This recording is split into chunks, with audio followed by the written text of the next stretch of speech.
Hello বন্ধুরা, আপনারা দেখছেন মেহবুব অনলাইন চ্যানেলে আপনাদেরকে জানাই আবারও স্বাগত। আজকের এই ভিডিওটি যারা দ্বিতীয় দফার ভোট দেবেন তাদের জন্য খুবই গুরুত্বপূর্ণ হতে চলেছে। যিনারা ট্রাইব্যুনালে অ্যাপ্লিকেশন করেছিলেন কিন্তু এখনও নাম ওঠেনি, তাদের কি ভোট দিতে পারবেন দ্বিতীয় দফায়? দ্বিতীয় দফায় ভোট আগামী 29শে এপ্রিল। দ্বিতীয় দফায় ভোট কারা দিতে পারবেন, কারা দিতে পারবেন না, এই ভিডিওটা সম্পূর্ণ বলবো। ভিডিওটা চলুন দেখি কি বলছে। বন্ধুরা, আজকের এই ভিডিওটা খুবই গুরুত্বপূর্ণ হতে চলেছে। ডিলেটেড ভোটাররা কি দ্বিতীয় দফায় ভোট দিতে পারবেন?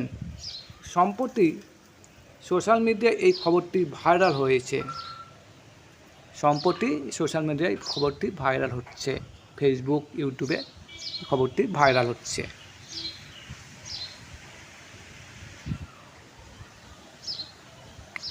কিন্তু সত্য কি নাকি ভুল তথ্য, আজ পুরো বিষয়টা পরিষ্কার করে বলবো। তাই জন্য শেষ পর্যন্ত ভিডিওটা দেখবেন, একটুকুও স্কিপ করবেন না ভিডিওটা, ঠিক আছে? অনেকে ভাবছেন আপনার নাম বা আমার নাম ভোটার লিস্টে নেই, তাহলে কি হবে?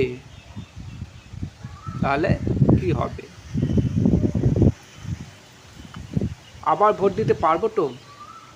এই প্রশ্নই সবাই মনে ঘুরছে। চলুন আসল নিয়মটাই জেনে নিই। প্রথমে কি জানতে হবে আমাদেরকে, চলুন দেখি।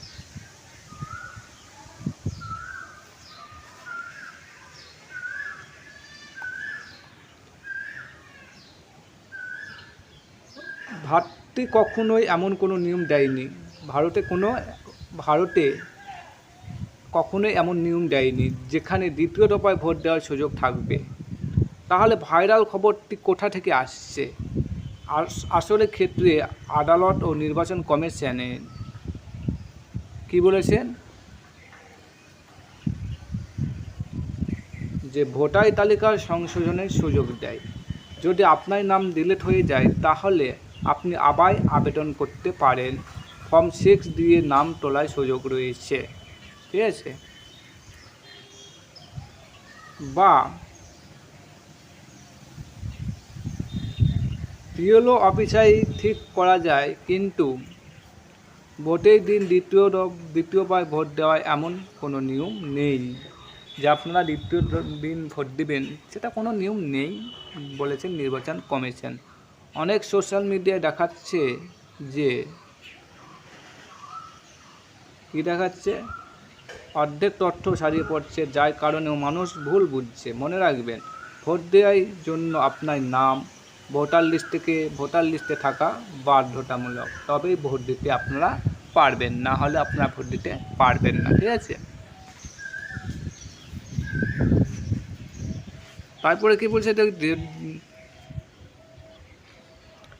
যদি নাম না থাকে তাহলে আগে সেটি ঠিক করতে হবে। ভোটের দিন সরাসরি গিয়ে ভোট দেওয়া যাবে না।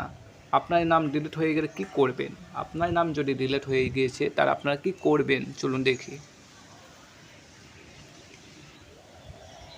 1 নাম্বার, নিকটবর্তী বিএলওর সাথে যোগাযোগ করবেন। 2 নাম্বার, ফর্ম 6 ফিল আপ করবেন। 3 নাম্বার, প্রয়োজনীয় ডকুমেন্ট জমা দেবেন। এবং 4 নাম্বার, অনলাইনে স্ট্যাটাস চেক করবেন, ঠিক আছে? এই 4টি আপনাদেরকে কাজ করতে হবে, ঠিক আছে?